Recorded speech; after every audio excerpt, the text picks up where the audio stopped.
So what's up sa inyo guys? Good day sa inyong lahat. So for today's vlog, I just wanna share to you kung bakit Sniper 155 yung napili ko over the two motorcycles. So before that, i-share ko muna sa inyo kung ano yung mga motor na option ko. First motor na nasa listahan ko is yung one talaga, Raider. Bakit Raider?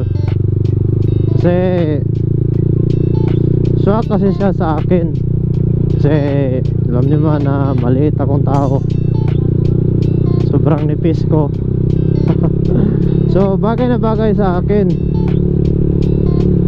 Ang hindi ko lang na ano sa kanya, yung parang nakita ko na disadvantage is sobrang aggressive niya, aggressive look. Yung tipong parang iwan ko lang pero parang nakakangalay kung long drive, no? Tsaka manipis speaking. So next motor is NMAX, no?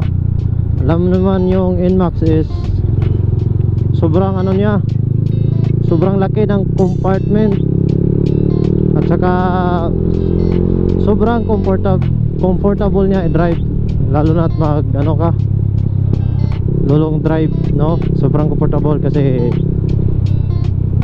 alam niyo naman yung NMAX scooter.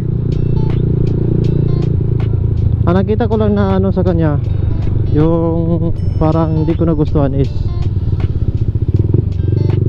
sobrang laki niya. Parang hindi masyado bagay sa akin kasi alam niyo naman na sobrang liit kong tao, tas yung motor ko malaki.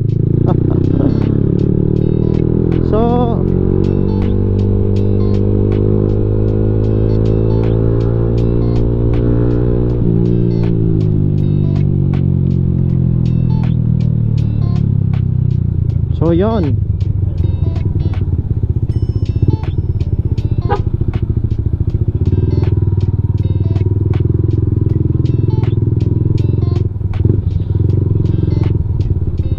So yun, kaya napunta ako sa Sniper kasi parang ano siya nasa gitna ng dalawa. Hindi gano aggressive, at saka hindi rin gaano kalakihan yung ano niya, yung body. Comfortable naman siya i-drive, no? Kahit long ride, no? Para sa akin lang.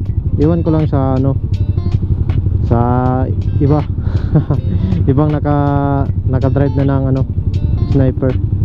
So when it comes to accessories naman, so marami na mga available sa market, at saka sa mga piyesa niya. Kaya napunta ako dun sa Sniper 155, no?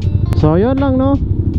For more videos, no, please visit my Facebook page, Ziz Motovlog, and also you can subscribe me at YouTube channel, Ziz Motovlog. Ilagay ko na lang yung link sa comment section, no, para isang click nyo na lang is mapunta na kayo doon. So yun lang for now.